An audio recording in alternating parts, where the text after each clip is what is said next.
Je m'appelle Calvin, j'ai 34 ans et j'ai construit une vie réussie en tant qu'ingénieur logiciel, malgré une enfance passée avec des parents financièrement irresponsables. Pendant 3 ans, je leur ai envoyé $600 par semaine pour qu'ils puissent vivre confortablement leur retraite. Je pensais bien faire, jusqu'au 3e anniversaire de mon fils, où ils ont préféré un casino à leur unique petit enfant. Ce que mon père a dit ce jour-là a tout brisé, nous ne comptons pas ta famille. Avant de vous raconter comment ma relation avec mes parents s'est complètement effondrée, dites-moi d'où vous regardez et cliquez sur le bouton s'abonner si vous avez déjà dû faire des choix difficiles avec une famille qui a profité de votre gentillesse. J'ai grandi dans un quartier modeste de la banlieue de Chicago, où le stress financier était aussi constant que le changement des saisons. Mes parents, Richard et Martha, n'ont jamais semblé maîtriser leurs finances, peu importe le nombre de chances que la vie leur a offertes. Papa passait d'un emploi à l'autre comme une balle de flipper, toujours à la recherche de la prochaine grande opportunité qui était censée nous rendre riches. Un mois, il vendait des assurances, le mois suivant, il créait une entreprise d'aménagement paysager, puis il se lançait dans des systèmes de marketing à plusieurs niveaux qui s'effondraient inévitablement. Maman n'était pas beaucoup plus douée avec l'argent. Elle insistait pour maintenir les apparences, acheter des vêtements de marque et organiser des dîners que nous ne pouvions pas nous permettre, pendant que notre compte bancaire virait au rouge. Les conséquences de leur chaos financier pesaient lourdement sur notre foyer.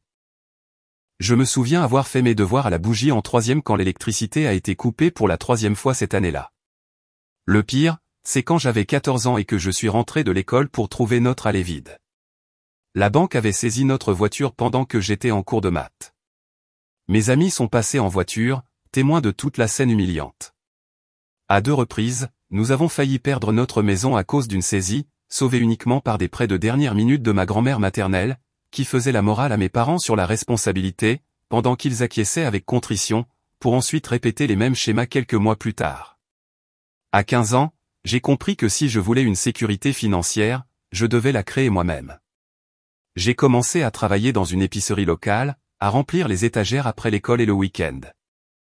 Chaque chèque de paie était versé sur un compte bancaire auquel moi seul pouvais accéder, une leçon apprise après que maman ait emprunté $300 dans le tiroir de ma commode pour acheter un sac à main de marque. Elle avait promis de rembourser, mais ne l'a jamais fait. L'informatique est devenue mon évasion et finalement mon avenir.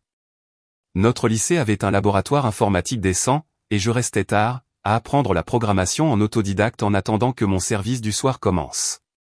Le codage avait un sens pour moi d'une manière que ma vie à la maison n'avait pas. Dans le code, il y avait des règles claires et des conséquences logiques, les actions produisaient des résultats prévisibles. C'était le contraire de voir mes parents jeter de l'argent sur des problèmes pour n'en créer que de plus gros.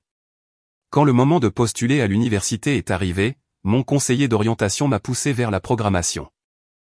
Avec des notes correctes et des dissertations convaincantes sur le dépassement de l'adversité, j'ai obtenu suffisamment de bourses pour fréquenter l'université d'État. Mes parents semblaient fiers, mais ont aussi immédiatement commencé à parler de la façon dont mon futur salaire de technicien pourrait aider la famille. J'aurais dû reconnaître ce signal d'alarme, mais j'avais 18 ans et j'étais toujours désespéré de recevoir leur approbation. L'université n'a pas été facile. Pendant que les autres étudiants faisaient la fête, j'enchaînais les cours avec 3 emplois à temps partiel, support informatique sur le campus, service le week-end dans un magasin d'électronique et création de sites web en freelance pour les entreprises locales. Le sommeil est devenu un luxe, mais mon compte bancaire a lentement grossi, me donnant quelque chose que je n'avais jamais eu, la sécurité financière. Les appels de la maison ont commencé lors de ma 2e année. Papa avait besoin de $2000 pour une opportunité commerciale qui ne pouvait pas attendre. La voiture de maman avait besoin de réparation. Leur chaudière est tombée en panne en janvier. Chaque fois, j'envoyais ce que je pouvais, mangeant des ramen pendant des semaines après. Chaque fois, ils promettaient de me rembourser quand les choses s'amélioreraient. Chaque fois, ils ne l'ont jamais fait. Quand il m'arrivait de ne pas pouvoir aider, les chantages affectifs étaient brutaux. Je suppose qu'on va juste geler alors. Ou, on pensait que tu te souciais de ta famille. Malgré ces difficultés, j'ai obtenu mon diplôme avec mention et un minimum de dettes étudiantes, une victoire qui semblait entièrement mienne. Pendant ma dernière année d'université, j'ai rencontré Stéphanie dans un cours de gestion de base de données. Intelligente, gentille et issue d'une famille stable où les cadeaux d'anniversaire n'étaient pas assortis d'un sentiment de culpabilité. Elle ne ressemblait à personne que j'avais connu. Lors de notre 3e rendez-vous, j'ai maladroitement expliqué ma situation familiale, m'attendant à un jugement. Au lieu de cela, elle m'a serré la main et a dit, « Ça a dû être vraiment difficile. Je suis désolé que tu aies vécu ça. » Pour quelqu'un qui a grandi en pensant que le chaos financier était normal, son empathie était révolutionnaire. Après avoir obtenu mon diplôme, j'ai décroché un poste de développeur junior dans une entreprise technologique à Seattle. Déménager à l'autre bout du pays loin de mes parents m'a semblé à la fois libérateur et culpabilisant. Stéphanie a suivi 6 mois plus tard avec un emploi dans la gestion de projets, et nous avons commencé à construire notre vie ensemble. Nous vivions modestement, épargnions agressivement et avancions dans nos carrières. J'ai gravi les échelons de développeur junior à intermédiaire puis senior, chaque promotion apportant une stabilité financière qui me semblait encore un peu étrangère. Le mariage a eu lieu après 3 ans à Seattle, une petite cérémonie à laquelle mes parents ont assisté seulement après que j'ai acheté leur billet d'avion. Les parents de Stéphanie nous ont offert un chèque généreux pour un acompte sur une maison, tandis que les miens nous ont offert un mixeur qu'ils avaient acheté en solde. J'ai fait semblant de ne pas m'en soucier, mais Stéphanie a remarqué ma déception. Ils donnent ce qu'ils peuvent, ai-je défendu, bien que nous sachions tous les deux que le problème n'était pas les ressources, mais les priorités. Alors que nous nous installions dans notre première petite maison et que nous établissions nos carrières, j'ai maintenu des appels hebdomadaires avec mes parents. Les conversations tournaient inévitablement autour de leurs difficultés financières, des factures médicales qu'ils ne pouvaient pas payer et des allusions pas si subtiles sur le succès que je devais avoir maintenant. Chaque appel me laissait épuisé, pris entre la culpabilité et le ressentiment. Stéphanie me regardait faire les 100 pas après, tiraillée entre la loyauté familiale et l'autopréservation. Tu sais, a-t-elle dit doucement un soir, dans les familles saines, les parents veulent que leurs enfants aient plus qu'eux, pas l'inverse. Le concept m'était tellement étranger que je l'ai initialement rejeté. Les parents étaient censés se sacrifier pour leurs enfants. Oui, mais n'était-ce pas aussi le devoir d'un enfant de prendre soin de ses parents vieillissants? La question allait me hanter dans les années à venir, car les frontières entre le soutien et la permissivité devenaient de plus en plus floues. Il y a 5 ans, tout a changé avec un appel paniqué au milieu de la nuit. La voix de papa s'est brisée lorsqu'il a expliqué qu'ils avaient 3 mois de retard sur leurs paiements hypothécaires. La banque avait envoyé un avis final avant saisie.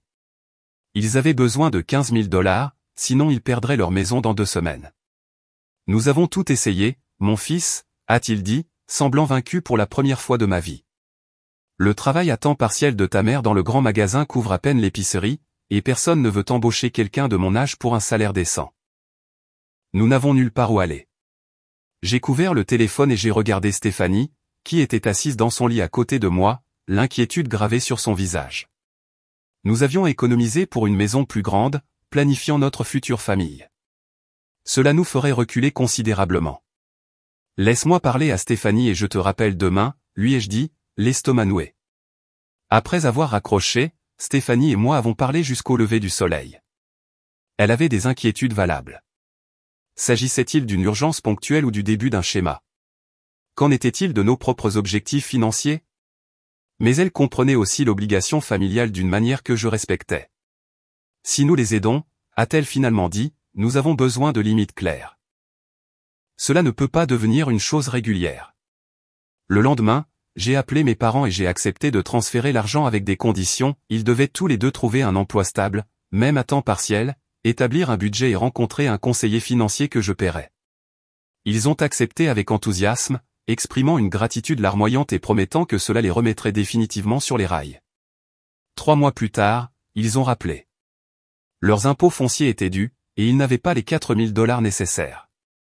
Lorsque j'ai posé des questions sur leur recherche d'emploi, papa a mentionné des entretiens prometteurs, tandis que maman a cité son arthrite, ce qui rendait le travail de vente au détail difficile. Le conseiller financier a signalé qu'ils avaient annulé leurs 2 derniers rendez-vous. Ce soir-là, Stéphanie m'a trouvé en train de regarder notre compte bancaire. Ils ne vont pas changer, n'est-ce pas, ai-je demandé, connaissant déjà la réponse. Probablement pas, a-t-elle dit doucement, mais ils vieillissent. Peut-être devons-nous penser à un soutien continu avec des limites claires plutôt qu'à des renflouements d'urgence.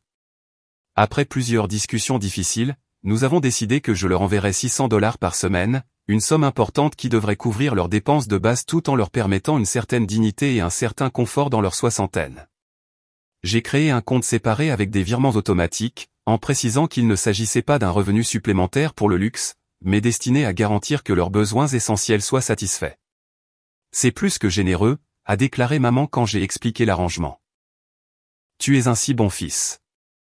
Papa a acquiescé, ajoutant, nous t'avons bien élevé, c'est sûr. Leur gratitude semblait sincère, et au début, notre relation s'est améliorée. Les appels désespérés ont cessé.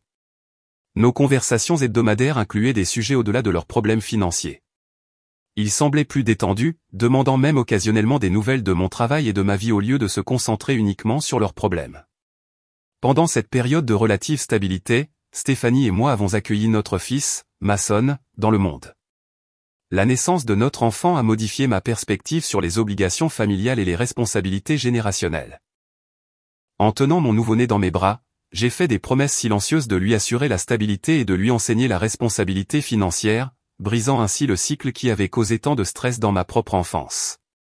Mes parents semblaient sincèrement excités de devenir grands-parents, allant même jusqu'à Seattle pour rencontrer Mason quand il avait 2 mois. Maman a pleuré en le tenant pour la première fois, et papa n'arrêtait pas de dire, il a le nez de la famille. Pas de doute là-dessus. Pendant un bref instant, nous nous sommes sentis comme une famille normale et fonctionnelle, unis par le miracle de cette nouvelle vie. Alors que Mason passait du nourrisson au bambin, nous avons établi des appels vidéo réguliers pour que mes parents puissent regarder leur petit-fils grandir. Mason gloussait devant les grimaces idiotes de grand-père riche et montrait à grand-mère Martha ses nouveaux jouets. Ces interactions m'ont donné l'espoir que malgré notre histoire compliquée, mes parents pourraient avoir une relation significative avec leur petit enfant. Alors que ma carrière progressait vers des postes de développeur senior et de chef d'équipe, notre situation financière nous a permis de déménager dans une maison plus grande dans un quartier avec d'excellentes écoles. Tout au long de ces changements positifs, les $600 ont continué à affluer chaque semaine vers mes parents, une obligation de fonds que j'avais presque cessé de remarquer. De temps en temps, cependant, j'apercevais des signes inquiétants. Pendant les appels vidéo, j'ai remarqué de nouveaux meubles dans leur salon. Maman a mentionné un week-end à Atlantic City. Papa a exhibé un nouveau jeu de club de golf. Quand je me suis renseigné doucement sur ces achats, ils sont devenus sur la défensive. Nous ne sommes pas encore morts, Calvin, a rétorqué papa une fois. Nous avons le droit à un peu de plaisir dans nos années d'or. Maman a ajouté, tu ne voudrais pas que nous vivions comme des moines, n'est-ce pas? Quel est l'intérêt d'avoir de l'argent si on ne peut pas s'amuser un peu? Je reculais, mal à l'aise mais ne sachant pas où tracer la ligne. Après tout, je n'avais pas précisé exactement comment ils devaient dépenser l'argent, et surveiller chacun de leurs achats semblait intrusif et autoritaire. Stéphanie a remarqué mon malaise après ces conversations, mais a respecté ma décision d'éviter la confrontation. C'est ta relation à gérer, disait-elle, bien que j'ai parfois surpris ses regards inquiets quand mes parents mentionnaient un autre achat inutile. 3 ans après notre arrangement de soutien, je me suis retrouvé dans une zone grise inconfortable, me demandant si j'aidais mes parents à vivre avec dignité ou si j'encourageais simplement les mêmes schémas irresponsables qui avaient défini mon enfance. Mais le véritable signal d'alarme était encore à venir, livré un jour qui aurait dû être uniquement axé sur la célébration et la joie. Le 3e anniversaire de Mason approchait, et Stéphanie s'est transformée en mode organisation de fête. Notre fils avait développé une obsession pour les dinosaures, rugissant dans la maison en faisant semblant d'être un Tyrannosaurus Rex, construisant des villes de blocs pour que son tricératops en plastique les piétine. Nous avons opté pour une célébration sur le thème des dinosaures dans notre jardin avec des sandwichs en forme de fossiles, un gâteau volcan qui entrerait en éruption avec de la lave de fraises et une chasse aux œufs de dinosaures. Nous devrions inviter tes parents, a suggéré Stéphanie un soir alors que nous finalisions la liste des invités. Mason demande quand il reverra grand-père riche et grand-mère Martha. Bien qu'ils vivent à l'autre bout du pays, ils ne nous avaient pas rendu visite depuis que Mason avait eu 1 an, citant toujours les frais de voyage malgré mon offre permanente d'acheter des billets. Tu es sûr, ai-je demandé, me souvenant de la façon dont ma mère s'était plainte du bruit lors du premier anniversaire de Mason avant de partir tôt avec un mal de tête. C'est leur unique petit enfant, a dit Stéphanie. Et cela signifierait beaucoup pour Mason. J'ai appelé mes parents ce soir-là, étendant l'invitation. À ma grande surprise, ils ont semblé enthousiastes, surtout quand j'ai mentionné que je paierais leur billet d'avion. Nous ne manquerions ça pour rien au monde, a déclaré maman. Je vais commencer à chercher le cadeau parfait. 2 semaines avant la fête, en parcourant Facebook, je me suis figé devant une photo publiée par ma mère. Mes parents se tenaient fièrement à côté d'une nouvelle berline Lexus, mon père tenant les clés avec la légende « Richard mérite les meilleures nouvelles roues pour nos voyages en voiture ». Le message contenait des dizaines de commentaires de félicitations, dont un de ma mère, répondant « Calvin a été si généreux avec nous. Nous profitons enfin de la vie. » Mes mains tremblaient en montrant le message à Stéphanie. La voiture coûte facilement 40 000 $, près d'1 an et demi de l'argent que je leur envoyais. Peut-être qu'ils l'ont financé, a suggéré Stéphanie, mais son expression a montré qu'elle n'y croyait pas plus que moi. Je les ai appelés ce soir-là, essayant de garder un ton neutre. J'ai vu la nouvelle voiture sur Facebook. C'est une sacrée amélioration par rapport à la Toyota. N'est-elle pas magnifique, a dit papa fièrement. Nous avons fait une excellente affaire aussi. Cela semble être un gros achat, me suis-je aventuré. Je pensais que l'argent que je vous envoyais était pour les dépenses courantes, les factures, les nécessités. Tu surveilles nos dépenses maintenant, la voix de papa est devenue froide. Nous méritons aussi de belles choses, Calvin. Nous ne sommes pas des enfants. Bien sûr que non, ai-je rétorqué. Je veux juste m'assurer que vous êtes financièrement en sécurité. Nous allons très bien, a renchéri maman. Tu gagnes beaucoup d'argent dans ce travail de technicien. Qu'est-ce que 6 cents $ pour quelqu'un comme toi? Une goutte d'eau dans l'océan. J'ai mis fin à l'appel en me sentant mal à l'aise, mais je me suis convaincu que ce n'était pas à moi de dicter leurs achats. Après tout, c'étaient des adultes qui prenaient leurs propres décisions. Pourtant, le sentiment de malaise persistait à l'approche de l'anniversaire de Mason. Une semaine avant la fête, mes parents ont appelé pour confirmer leur présence, mais avec une demande inattendue. Nous pensions, a commencé maman, puisqu'il s'agit d'une occasion spéciale, peut-être pourrions-nous voyager en première classe. La classe économique est tellement inconfortable à notre âge, avec les problèmes de dos de ton père et mon arthrite. Le surclassement en première classe doublerait plus que le coût de leur billet, de l'argent qui pourrait servir à l'éducation future de Mason, mais je me suis retrouvé à accepter quand même, ne voulant pas déclencher de conflit avant la célébration. C'est très généreux, a dit maman. Oh, et encore une chose. Nous avons besoin de quelque chose de joli à porter pour la fête. Pourrais-tu envoyer 500 $ supplémentaires cette semaine? Nous voulons être à notre avantage sur les photos. J'ai transféré l'argent immédiatement, bien que les sourcils levés de Stéphanie en disaient long quand je lui ai dit. C'est beaucoup pour des vêtements à porter à une fête d'anniversaire d'un enfant de 3 ans dans notre jardin, a-t-elle fait remarquer. Mes parents portent des jeans et des t-shirts de dinosaures que j'ai commandés pour tout le monde. Ils sont d'une autre génération, ai-je répondu faiblement. Les apparences comptent pour eux. Stéphanie a touché doucement mon bras. Calvin, j'essaie de ne pas m'en mêler, mais je suis inquiète. Est-ce que tu te rends compte qu'ils n'ont jamais offert d'acheter quelque chose pour Mason? Même son cadeau d'anniversaire proviendra techniquement de l'argent que tu leur as envoyé. Ils ont un revenu fixe, ai-je dit, répétant automatiquement l'excuse que je faisais depuis des années. Vraiment, a contesté Stéphanie, ou ont-ils un revenu très fiable de 2 400 $ par mois de notre part, plus les pensions et la sécurité sociale qu'ils reçoivent, qu'ils dépensent en voiture de luxe et en vol en première classe.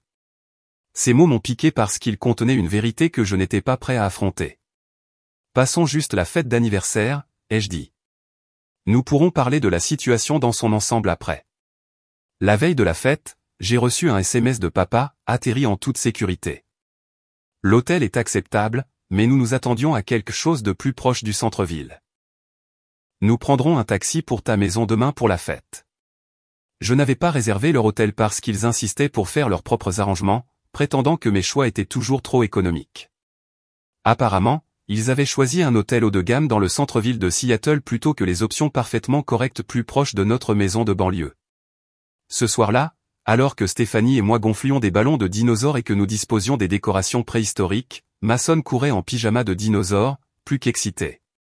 Est-ce que c'est déjà demain?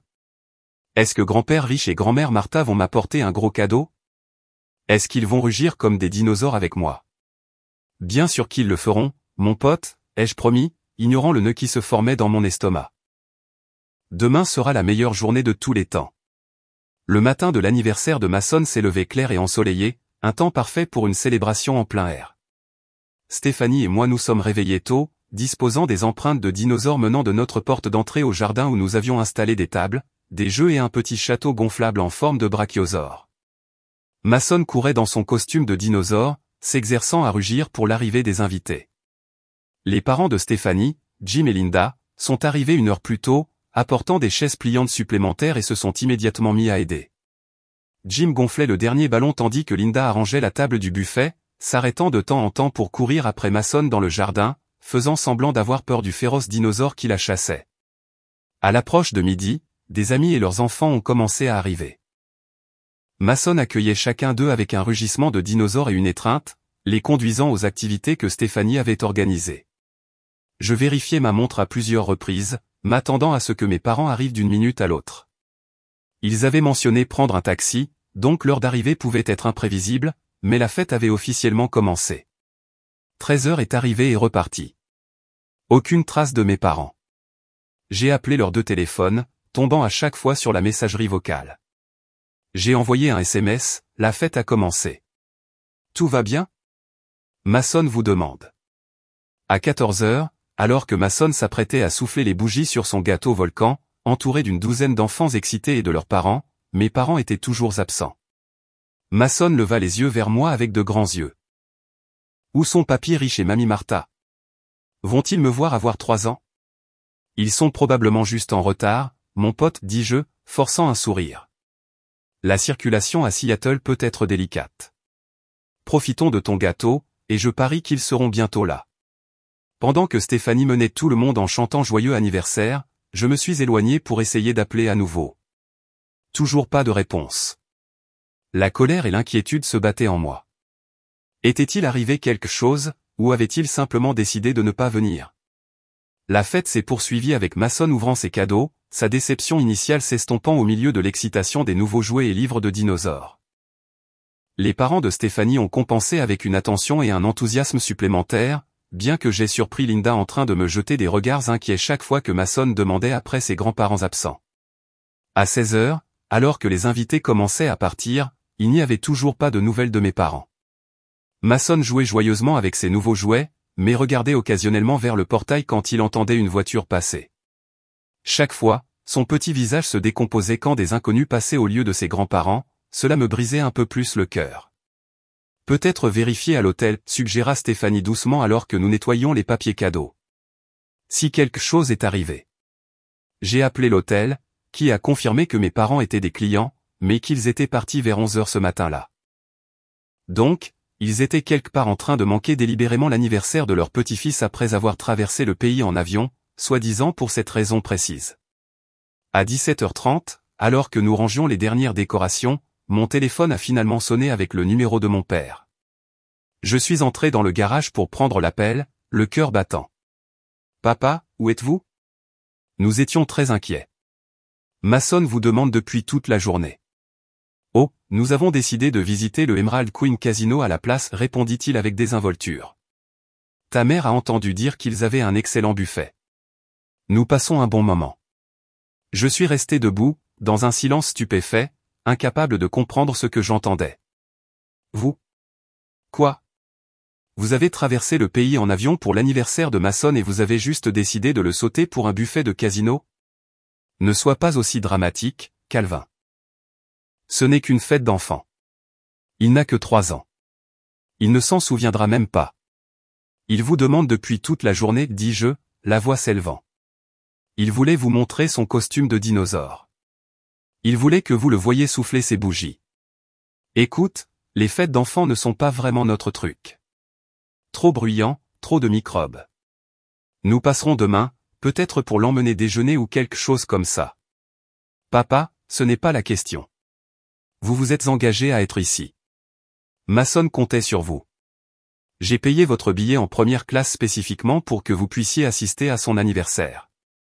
Oh, ça y est, ricana-t-il, tu nous jettes ton argent au visage à nouveau. Si tu vas attacher des ficelles à tout, peut-être que tu ne devrais pas proposer. Il ne s'agit pas d'argent, dis-je, luttant pour contrôler ma voix. Il s'agit d'être là pour la famille. La voix de mon père devint froide. Laisse-moi te dire quelque chose à propos de la famille. Nous ne comptons pas ta famille. Pas vraiment. Ce gamin a le sang de Stéphanie, pas le nôtre. Ces mots m'ont frappé comme un coup physique. De quoi parles-tu? Mason est ton petit-fils. Les parents de Stéphanie allaient toujours être les grands-parents préférés, continua-t-il amèrement. Ils vivent plus près. Ils sont plus impliqués. Nous ne sommes que les retombées, les grands-parents d'obligation que vous invitez parce que vous sentez que vous devez le faire. Ce n'est pas vrai, protestai-je, bien que ces mots révélaient à quel point il comprenait peu les véritables relations familiales. De plus, ajouta-t-il avec un reniflement dédaigneux, nous avons déjà élevé notre enfant. Nous en avons fini avec toute cette histoire d'enfant. Nous profitons de notre retraite maintenant. Votre retraite que je finance, dis-je, les mots s'échappant avant que je puisse les arrêter. Voilà. Je savais que ta générosité avait des conditions. Pauvre Calvin, si accablé d'aider ses parents vieillissants. Préférerais-tu que nous vivions dans la pauvreté? Est-ce ce qu'un bon fils veut? Je regardai à travers la fenêtre du garage et vis Mason jouer avec la nouvelle figurine de dinosaure que les parents de Stéphanie lui avaient offerte, son visage illuminé d'une joie innocente. À ce moment-là, tout s'est cristallisé. Je dois y aller, dis-je doucement. Mon fils a besoin de moi. Très bien, vas-y. Assure-toi juste que notre argent est sur le compte vendredi comme d'habitude. Je raccrochai sans dire un mot de plus, ma main tremblant tellement que j'ai failli faire tomber le téléphone. Adossé contre le mur, je pris de profondes respirations, essayant de comprendre la conversation et l'égoïsme stupéfiant qu'elle révélait. Stéphanie m'a trouvé là quelques minutes plus tard. Un seul regard sur mon visage lui a dit tout ce qu'elle avait besoin de savoir. « Ils ne viennent pas, n'est-ce pas ?» demanda-t-elle doucement. Je secouai la tête. Ils sont allés dans un casino à la place. Papa a dit qu'il ne considérait pas Mason comme faisant partie de la famille. Pas vraiment. Le visage de Stéphanie rougit de colère, mais elle garda sa voix sous contrôle. Je suis tellement désolé, Calvin. C'est incroyablement blessant. J'ai été tellement stupide, murmurai-je. Tout ce temps, tout cet argent. Nous avons été interrompus par Mason courant dans le garage, serrant son nouveau dinosaure. Papa, celui-ci est un vélociraptor. C'est le dinosaure le plus rapide. Je m'agenouillai, forçant un sourire. C'est génial, mon pote. As-tu passé un bon anniversaire? Il hocha la tête avec enthousiasme, mais ensuite son visage devint sérieux. Mes papiers riches et mamie Martha ne sont pas venus. Ne m'aiment-ils pas? La question innocente a failli me briser. Je le pris dans mes bras, ma voix rauque. Bien sûr qu'ils t'aiment, mon pote. Parfois, les adultes font des erreurs. Après que Mason ait été baigné et couché ce soir-là, il leva les yeux vers moi avec des yeux endormis. Pourquoi papy riche et mamie Martha ne m'aiment-ils pas, papa? Je m'assis sur le bord de son lit, luttant pour trouver des mots qu'un enfant de 3 ans puisse comprendre sans le charger de complexité d'adulte. Certaines personnes ne savent pas très bien comment montrer leur amour, dis-je finalement. Cela ne veut pas dire qu'il y a quelque chose qui ne va pas chez toi. Tu es le garçon le plus adorable du monde entier. Il sembla satisfait de cette réponse, s'endormant, serrant son nouveau dinosaure. Je restai assis là longtemps après, regardant son visage paisible, faisant le vœu silencieux que je ne laisserai plus jamais mes parents le blesser. Le sommeil m'a fui cette nuit-là. Je suis resté éveillé, repassant les mots de mon père. Nous ne comptons pas votre famille. Combien de fois avais-je excusé leur comportement, fait des concessions, envoyé de l'argent, tout en me disant que c'était la bonne chose à faire? Chaque gentillesse avait été accueillie par un droit plutôt que par de la gratitude. Chaque limite que j'avais tenté de fixer avait été rejetée ou piétinée. Au matin, épuisé mais résolu, je savais ce qu'il fallait faire.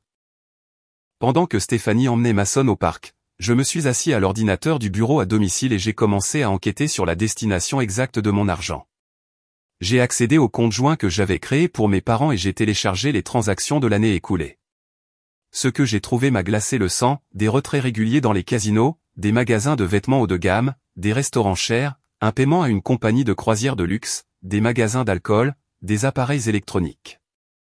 Entre les deux, il y avait les factures de services publics et les courses attendues, mais ces nécessités représentaient peut-être 30% de leurs dépenses. Le reste était de la pure indulgence, tout en prétendant qu'il pouvait à peine joindre les deux bouts, tout en calculant notre propre budget familial, en renonçant soigneusement aux extras afin que je puisse continuer à les soutenir, tout en retardant avec Stéphanie la rénovation de notre cuisine démodée parce que la famille passe avant tout. J'ai ensuite vérifié les comptes de médias sociaux de mes parents, trouvant des photos que j'avais en quelque sorte manquées, un week-end de dégustation de vin dans la Napa Valley, de nouvelles montres de marque, un téléviseur de 70 pouces. Chaque publication était garnie de commentaires sur le fait de profiter de leurs années d'or et de vivre leur meilleure vie. La vérité m'a frappé avec une clarté cristalline, mes parents me considéraient comme un simple distributeur automatique. Les dépôts hebdomadaires ne soutenaient pas des parents âgés en difficulté, mais finançaient un style de vie auquel ils avaient droit, qu'ils n'avaient pas gagné et qu'ils ne pouvaient pas se permettre seuls. Pire encore, ils ressentaient si peu de liens authentiques avec ma famille qu'ils choisissaient un buffet de casino plutôt que l'anniversaire de leur petit-fils, puis avaient l'audace de me blâmer pour leurs décisions.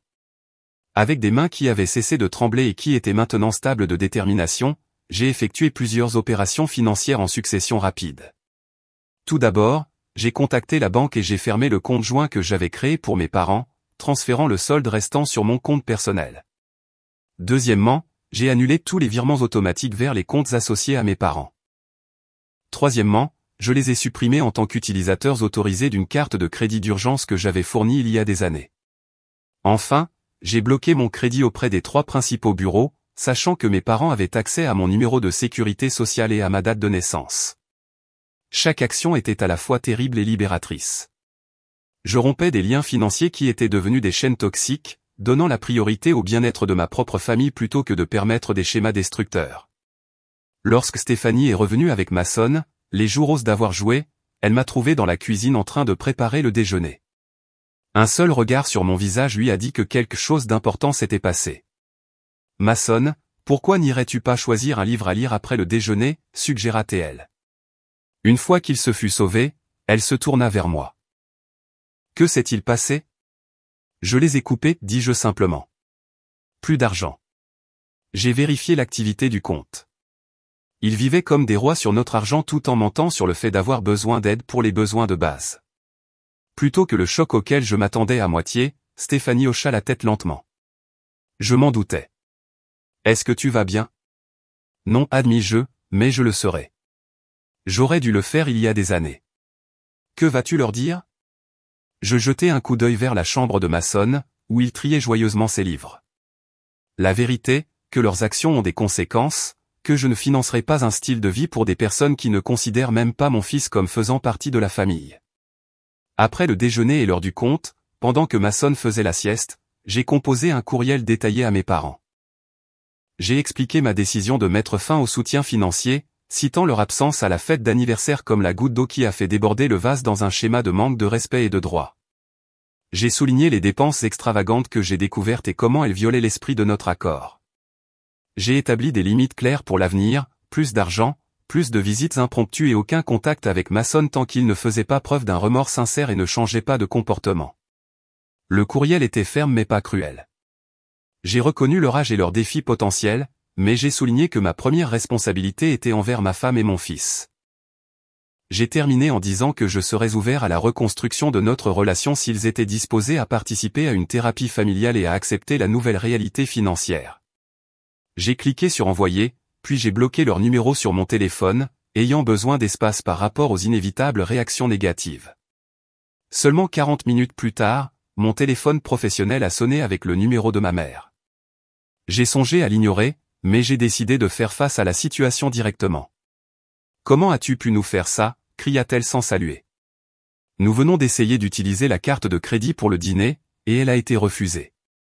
Sais-tu à quel point c'était humiliant ? J'ai envoyé un courriel expliquant tout, répondis-je calmement. Le soutien est terminé, maman. Je ne continuerai pas à financer un style de vie pour des personnes qui ont montré qu'elles n'appréciaient pas leur relation avec mon fils. C'est de la maltraitance envers les personnes âgées, cria-t-elle. Nous dépendons de cet argent. Nous avons des factures à payer. Vous avez la sécurité sociale et la pension de papa. Vous avez une nouvelle voiture de luxe que vous pouvez vendre. Vous avez beaucoup d'options qui n'impliquent pas de profiter de moi. Profiter? Après tout ce que nous avons fait pour t'élever. C'est comme ça que tu nous remercies. Sa voix dégoulinait de venin. Tu vas le regretter, Calvin. Tu ne nous reverras plus jamais.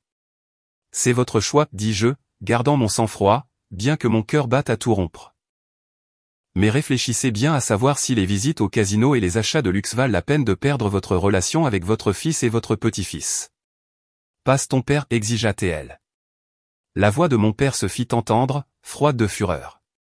Espèce de petit ingrat prétentieux. Tu penses être meilleur que nous maintenant avec ton travail chic et ta grande maison. Nous avons fait de toi tout ce que tu es à cause de nous. Et maintenant, tu nous punis parce que nous avons manqué une stupide fête d'enfants. Ce n'est pas une punition, papa. Ce sont des conséquences, et il ne s'agit pas d'une seule fête. Il s'agit d'années de prise sans appréciation, de me traiter comme une banque au lieu d'un fils, de dire que mon enfant n'est pas vraiment de la famille. Nous verrons à quel point tu seras suffisant quand nous vivrons dans la rue, menaça Théil. J'espère que tu pourras vivre avec toi-même. J'espère que tu pourras vivre avec les choix que tu as faits, rétorquai-je. J'en ai fini d'autoriser des schémas destructeurs. Si vous voulez une relation avec moi et Mason à l'avenir, ce sera à de nouvelles conditions. Nous n'avons pas besoin de ta charité ni de tes conditions, cracha Théil. Ne nous appelle pas quand tu réaliseras quelle terrible erreur tu as commise. Au revoir, papa, dis-je, mettant fin à l'appel et bloquant ce numéro également. Je me suis assis à mon bureau, tremblant, non pas d'incertitude mais avec l'adrénaline de finalement tenir bon. Pour la première fois de ma vie d'adulte, j'avais donné la priorité au bien-être de ma propre famille plutôt qu'aux exigences de mes parents. La culpabilité que je m'attendais à ressentir était absente, remplacée par un étrange et triste soulagement. Les 2 jours suivants se sont déroulés dans un silence étrange.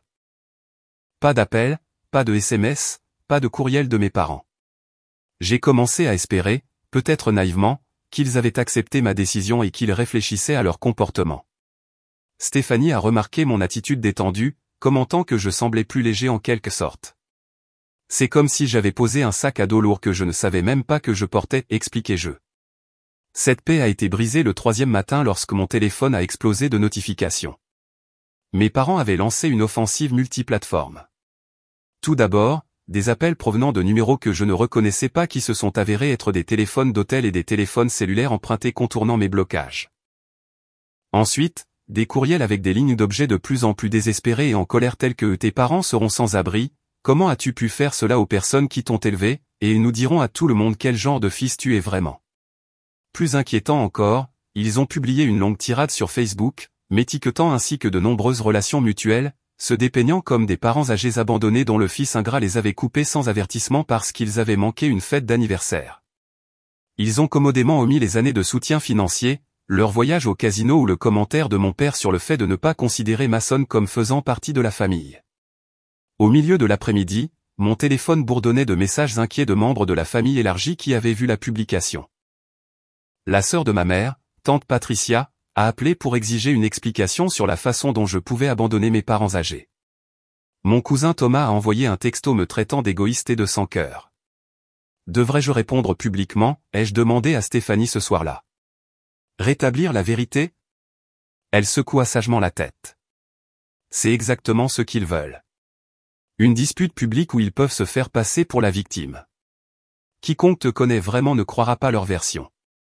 Elle avait raison, bien sûr, mais cela ne rendait pas l'assassinat de réputation plus facile à supporter.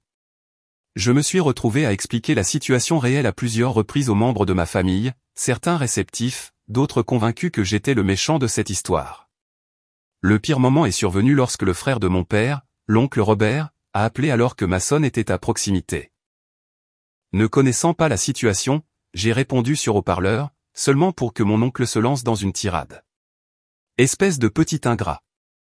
Après tout ce que tes parents ont fait pour toi, c'est comme ça que tu les remercies? En les coupant et en les faisant supplier. Les yeux de Mason s'écarquillèrent face à la voix en colère et aux mots inconnus. J'ai rapidement mis fin à l'appel, mais le mal était fait. Pourquoi cet homme était-il si fâché, papa? Demanda Mason, la lèvre inférieure tremblante. Est-ce qu'il est fâché contre moi?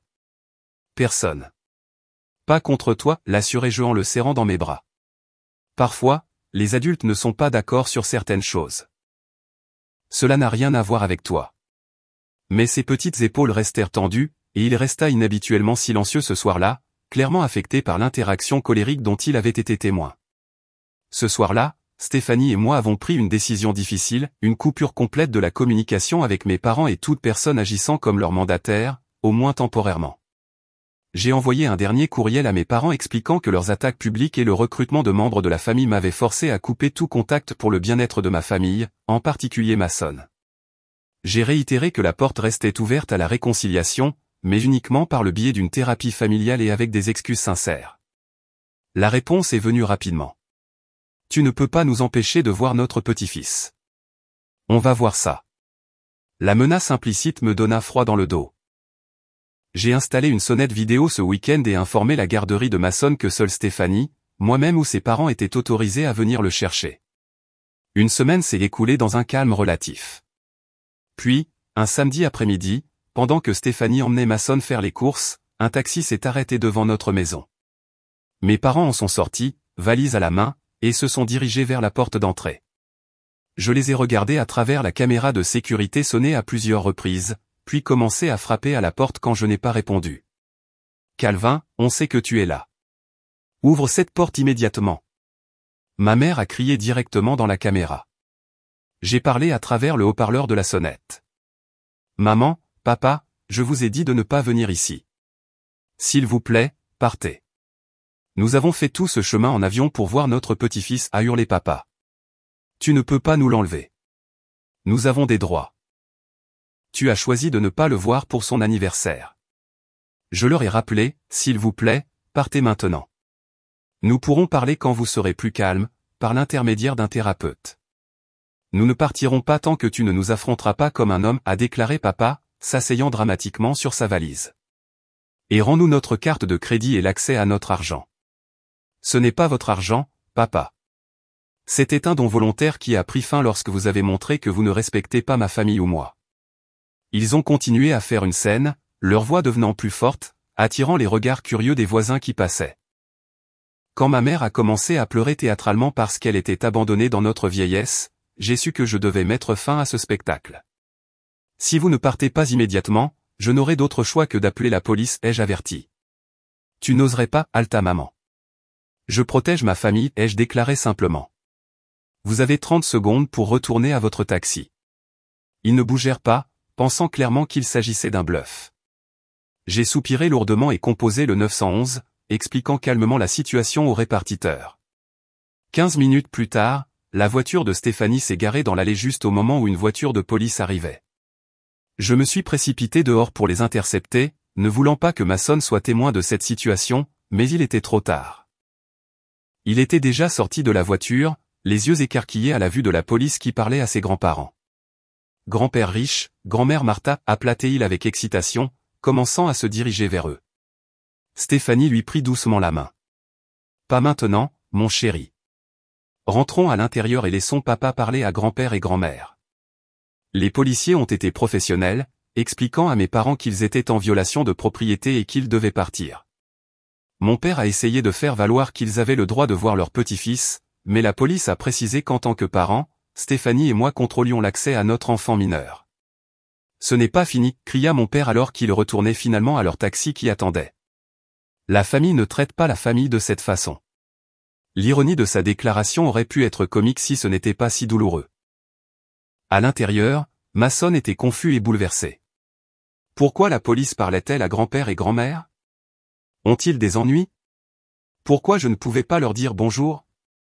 Stéphanie et moi avons échangé des regards, débattant silencieusement de la quantité d'informations à expliquer à un enfant de 3 ans.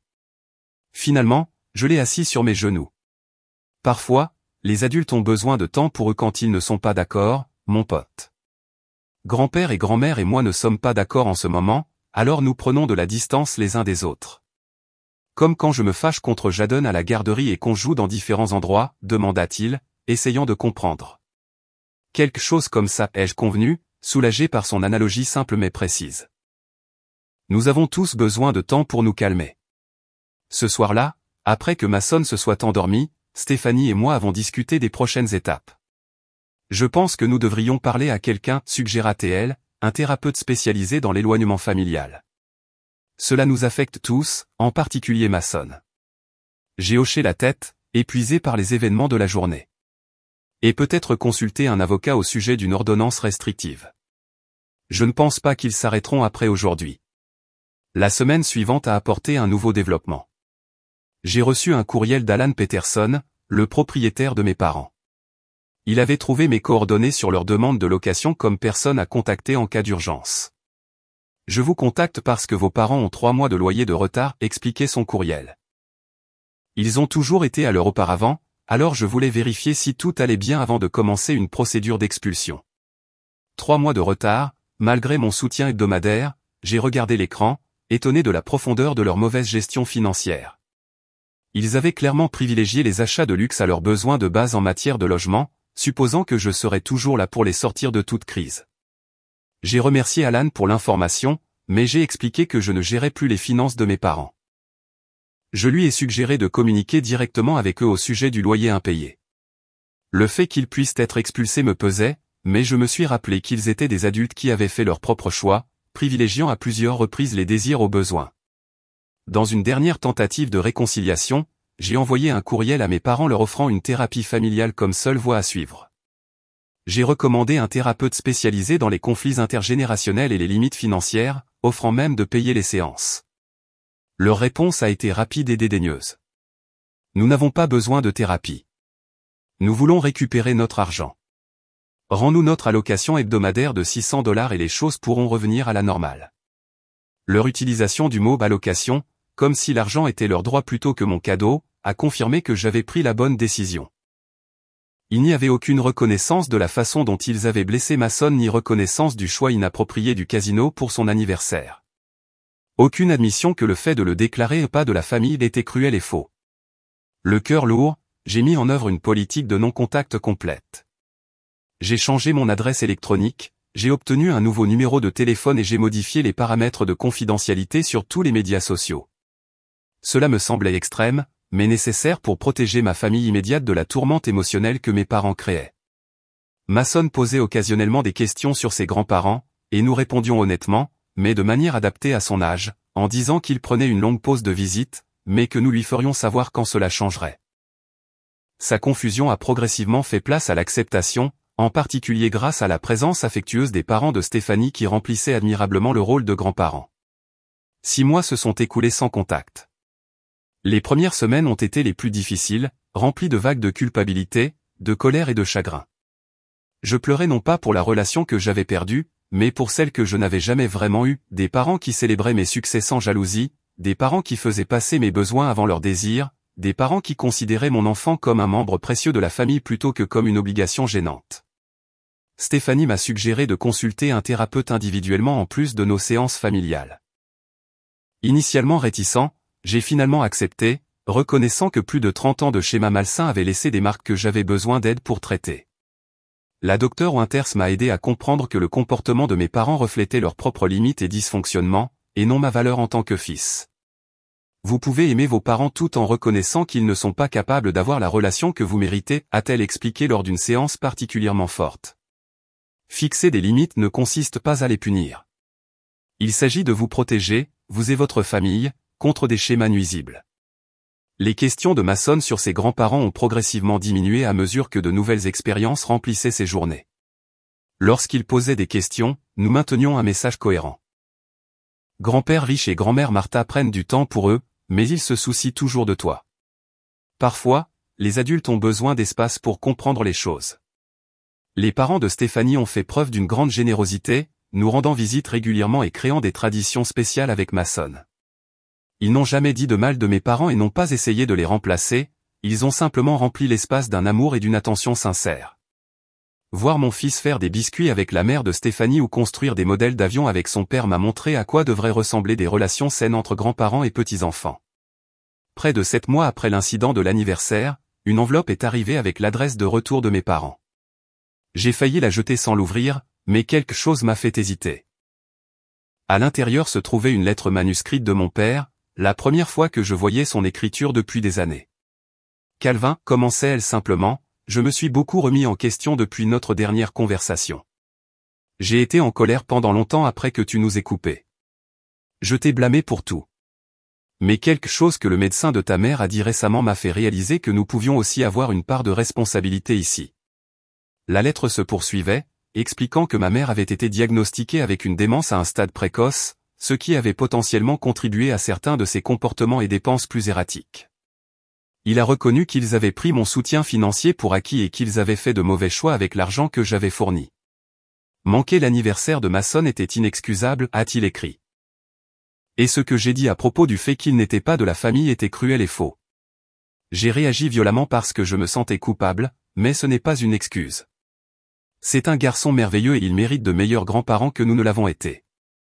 Il a terminé en disant qu'il ne s'attendait pas à une réponse immédiate ou à ce que le soutien financier reprenne, mais qu'il espérait que nous pourrions éventuellement reconstruire une sorte de relation, même si elle était différente d'avant. La lettre n'était pas parfaite. Il y avait encore des allusions à l'auto-justification et un subtil rejet de la faute sur autrui. Mais elle représentait la première réflexion sincère que j'avais jamais vue de mon père, et j'ai décidé qu'elle méritait une réponse prudente. Après en avoir discuté avec Stéphanie et ma thérapeute, j'ai répondu. J'ai exprimé ma sympathie pour le diagnostic de ma mère et j'ai demandé quel traitement elle recevait. J'ai reconnu ses efforts pour me contacter, mais j'ai réaffirmé que toute réconciliation devrait se faire lentement, avec des limites et des attentes claires des deux côtés. Masson vous pose parfois des questions, ai-je écrit honnêtement. Si vous êtes prêt à respecter nos limites et à construire une relation basée sur une connexion authentique plutôt que sur une obligation financière, je suis ouvert à des mesures prudentes pour reconstruire la confiance. Ainsi a commencé une correspondance lente, parfois maladroite. J'ai appris que mes parents avaient emménagé dans un appartement plus petit qu'ils pouvaient se permettre grâce à leur sécurité sociale et à leur revenu de retraite. Mon père avait accepté un emploi à temps partiel dans une quincaillerie, et ma mère participait à un groupe de soutien pour les patients atteints de démence précoce. Après 3 mois d'échange de lettres, nous sommes passés à des appels vidéo occasionnels, strictement programmés et initialement sans Masson. J'ai surveillé les signes de manipulation ou de droit, prêt à mettre fin au contact si nécessaire, mais j'ai vu plutôt un effort sincère. Finalement, nous avons organisé une rencontre dans un lieu neutre, un parc à mi-chemin entre notre maison et leur nouvel appartement. Masson était excité mais timide, se cachant derrière mes jambes lorsque nous sommes arrivés. Ma mère a pleuré quand elle l'a vu, bien qu'elle ait maintenu une distance appropriée jusqu'à ce qu'il se réchauffe. Mon père avait apporté une petite figurine de dinosaure, montrant qu'il se souvenait de l'intérêt de Masson. « Tu nous as manqué, petit homme » a-t-il dit simplement, s'agenouillant au niveau de Masson plutôt que de s'attendre à une accolade immédiate. La visite n'a duré qu'1 heure, mais s'est raisonnablement bien passée. Aucune mention d'argent ou de conflit passé, aucun cadeau extravagant ou promesse, juste une simple conversation et une reprise de contact. Au cours de l'année suivante, nous avons établi un nouveau type de relation, un contact limité et structuré, des limites claires en matière d'argent, mes parents ne demandant jamais d'aide financière et moi ne leur en offrant jamais. Nous nous sommes concentrés sur la construction de liens authentiques plutôt que sur des interactions basées sur l'obligation. Mon père s'est inscrit à un cours d'éducation financière pour les aînés, une chose qu'il aurait raillé dans le passé. L'état de ma mère a progressé lentement, mais elle a eu de bonnes journées où elle était pleinement présente et engagée avec Masson. Ils ont assisté à sa fête de 4e anniversaire, apportant un cadeau modeste mais réfléchi qu'ils avaient clairement économisé, et sont restés tout le temps, participant sincèrement. Le voyage m'a enseigné des leçons douloureuses mais nécessaires sur la famille, que parfois l'amour exige des décisions difficiles, que permettre un comportement nuisible n'est pas de la gentillesse mais de la complicité, que des limites saines ne sont pas égoïstes mais essentielles, et surtout, que briser les schémas générationnels exige du courage et de la constance. Je regarde Masson maintenant, il grandit pour devenir un enfant gentil et responsable qui comprend la valeur de l'argent parce que nous lui enseignons des leçons adaptées à son âge sur l'épargne et les dépenses. Je vois comment il apprend que les relations doivent être basées sur le respect mutuel et l'attention sincère, et non sur l'obligation ou les transactions financières. Je réalise qu'en m'opposant fermement au schéma toxique, je donne à mon fils une base différente de celle que j'ai reçue. Ma relation avec mes parents ne sera jamais parfaite. Il y a encore des moments maladroits et des tests de limites occasionnels, mais elle est plus saine que jamais, construite sur la réalité plutôt que sur l'illusion, le respect plutôt que l'exploitation. Si vous êtes pris au piège dans une situation similaire, tiraillé entre la culpabilité et l'instinct de conservation, sachez que fixer des limites n'est pas égoïste. C'est nécessaire. Parfois, la chose la plus aimante que vous puissiez faire pour vous-même et pour les autres est de cesser de permettre les schémas destructeurs, même lorsque cela semble impossible, même lorsque les autres ne comprennent pas. Avez-vous déjà eu à prendre une décision difficile pour protéger votre famille de dynamiques toxiques? Le soutien financier a-t-il déjà compliqué vos relations familiales? Partagez vos expériences dans les commentaires ci-dessous. Si cette histoire vous a touché, veuillez aimer et vous abonner pour entendre d'autres réflexions sur les dynamiques familiales complexes et le cheminement vers des relations plus saines. Merci d'avoir écouté mon histoire et rappelez-vous que parfois la véritable croissance ne se produit que lorsque nous avons le courage de dire assez.